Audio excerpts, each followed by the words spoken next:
Pour le retable Amour, je me suis inspiré en fait d'un tableau de Autodix, un retable d'Autodix qui s'appelle La Guerre.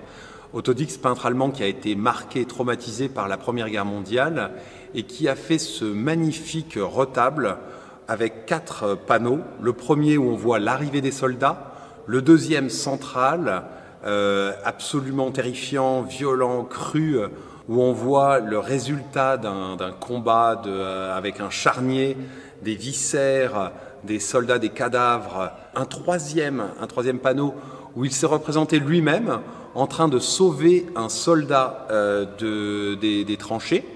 Et puis en bas, la Pradelle qui remontre en fait les gisants, le monde des gisants, avec tous ces soldats, le résultat de la guerre.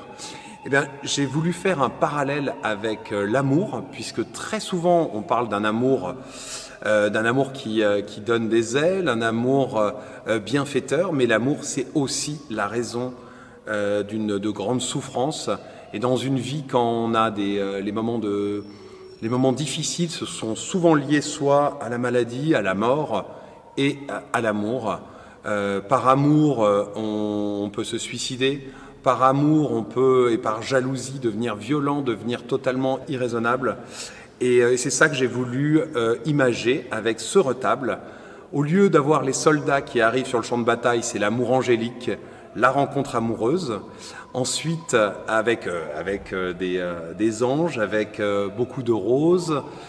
Ensuite, à la place de ce charnier, eh bien, on a ce tableau, c'est l'amour-guerre, avec la personnification de l'amour par ce char romain et ces 3 femmes autoritaires qui sont dessus, et puis ces hommes qui perdent leur esprit, qui donnent leur cœur, qui peuvent se laisser totalement rouler dessus, qui, on dit, l'amour rend aveugle, et qui ne font que refléter la beauté de l'autre.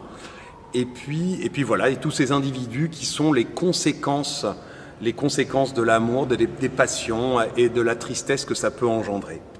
Et enfin, là où chez Autodix, il sortait un soldat des tranchées, eh bien voilà, cette femme qui sort un soldat de l'amour, guidé par la lumière, alors peut-être un amour raisonnable. Et le 4e panneau, la Pradelle, représentant encore les gisants, comme chez Autodix, mais cette fois, l'amour et la mort sont réunis ensemble.